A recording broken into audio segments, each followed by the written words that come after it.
Her Royal Majesty, Omo of Anioma. Our mama don't call outside the Igbos, say their brothers Igbos said it's very, very wrong for them not to invest in their own home. Look at the way he said this. He said it's an abomination for Igbos not to invest in their own land, in Igbo land, because of all these demolitions and all these things happening to Igbo people all over Nigeria. So that is why he have come aside to say this. Not only that, he also says so many things in this video that I'm going to show you. However, let's find out how this thing happen. Hello my wonderful people, welcome back to Balabas GC. If today not the first time we they come across this wonderful channel, you are highly welcome. I'm here today to bring you update of things that is happening around the world, especially right now in Nigeria, and things that are happening in Biafra land, and things that happen in Igbo, to Igbo people as well. Her Royal Majesty, Omo of Anioma house call out Igbos, say it's wrong for them not to invest in their homeland. So I'm going to play the video for you to watch from beginning to end and hear everything the message is sent to Igbo. Let's watch it together. To your highly distinguished person, your highly achieved person, a handsome man, intelligent, a man whose name will be written on the positive side of posterity, Nani Ukiwe.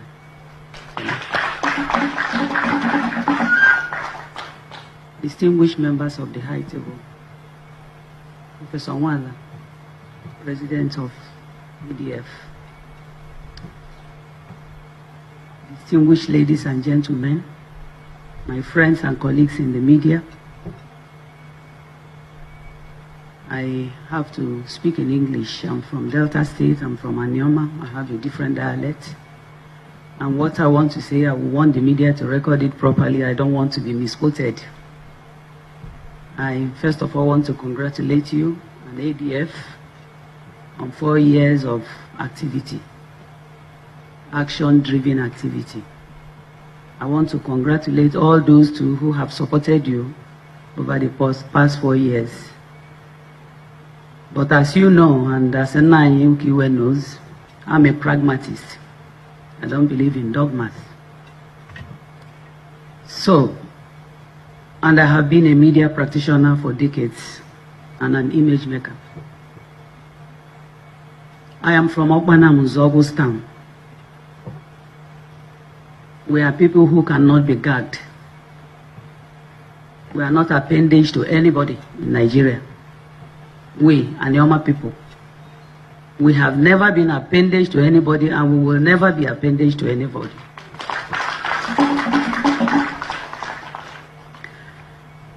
Looking at the Igbo land from Anioma, I want us to tell ourselves the truth. Professor Nwala has told us about the past. So we are now in the present. We have young people here who want to talk about the present and the future, and who want to be practical about what is happening. You must make up your mind what you want. When you invited me 4 years ago as the Royal Mother of the Day and Vice Chairman of the occasion, I told people in the East that you have fundamental issues that require incisive decision. Fundamental issues of one, investment of the Igbo man in his land. It is abomination that the Igbo man will live here and go in the West and invest in the West. When you go to Lekki, 60% of the houses are owned by Igbos. When you go to Kaduna, Kano, everywhere, investments there are owned by Igbo men. They have abandoned their home, the home of their ancestors, the home where they were given birth to, their true identity. Nobody did that to you. You must solve that yourself by divesting your interest and investing in your homeland. My brothers and sisters, that's point number one. Number two fundamental mistake you are making here in the East. Worldwide, things are shared by population. In Nigeria, the northern man will have 4 wives. Each one will have 6 to 10 children. In a household, you have almost 100 persons. The Igbo man will have 1 man and 2 children. And on election day, you start crying, they are counting chickens. So what solution do you have? Is either the women will give birth to more children, like they did in Iran, when Iran had their revolution. These are practical things that have happened in the world. So, Professor Nwala, I think the problem the Igbo man has, first of all, is to like himself and invest in his land and increase his population, either by women giving birth to more children or men marrying more wives, the same way they do in every other place. Because our future is at stake. The future of your children, women, please don't be sentimental. Don't be selfish. The future of your children is at stake. So, in Yelongweaka, by continuing with the dogma of me, my wife, and 2 children, it's abomination and it must stop.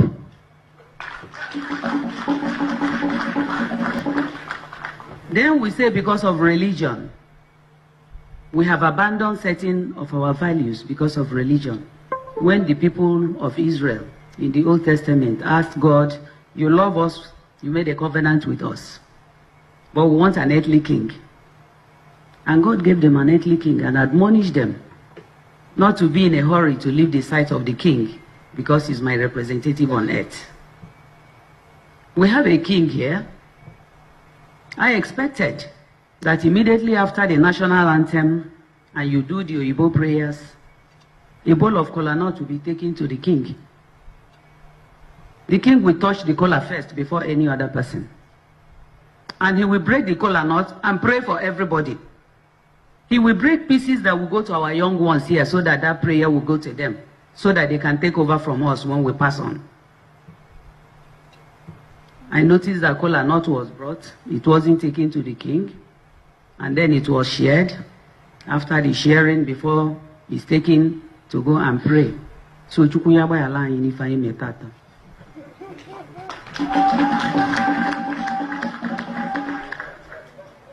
My dear brothers and sisters, I said earlier that we are in Anioma the most cultured in Nigeria, with due respect to all of you and the Hausas and Fulani and others. And I'm saying that because when people are talking of women equality, and I say to them, there is nothing like women equality. There wasn't women equality yesterday. It is not today. It will never be. When you say the Lord's Prayer, you say our Father who art in heaven. You don't say our mother. So they should stop all this nonsense of...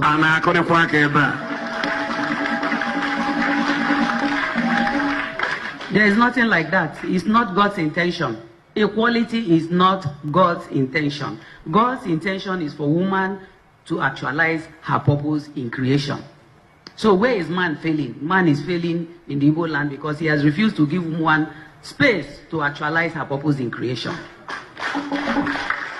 Is there any reason why a woman in the East cannot inherit from her father who delivered her?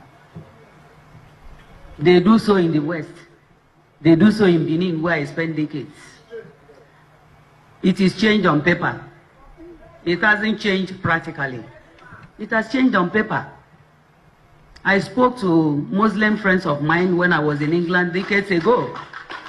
And in Islam, a woman inherits from the father. In fact, Islam permits the woman to retain her maiden name if she so desires. What is the problem that in the East, your own daughter that you delivered cannot inherit from you? It's abomination and a sin crying to God for help.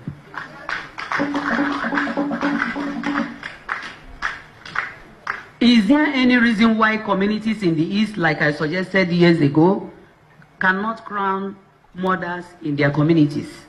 The way my forefathers in Anioma decided that there will be a stool for a woman. My community has a traditional ruler. He's in charge of men and male youths and the land. Myself as the Omo, I'm in charge of women, female youths. and the markets, and custodian of our ancestral shrine.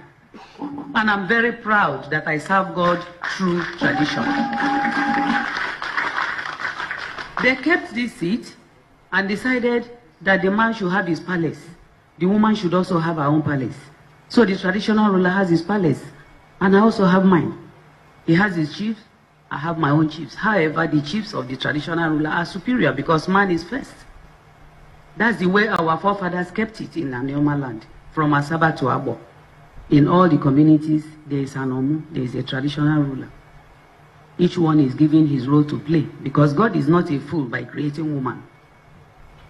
Businesses in the east, the Igbo man is everywhere. He's in Kano. The wife is selling for him. The wife does not have her own business. So you find professional bodies. I belong to many professional bodies. I hardly see an Igbo woman from the east. And even when they put one from the east out of tokenism and symbolism, it is still the people in the east that drag her down. I belong to organizations where there are many Yoruba women, they are multimillionaires, they own businesses, their men celebrate them.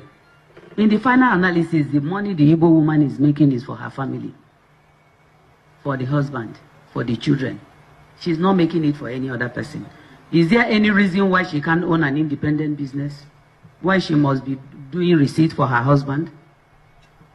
Yeah, my wonderful people, welcome back. As I've watched that video, no be smart, you don't hear everything where you talk for this video, where she talk for this video. So one may let us know your own, if you have any agreement where you want to make about some things where you talk, if you get your own question or you have your own contribution, may you leave them for comment section and try to share the video so that other people go hear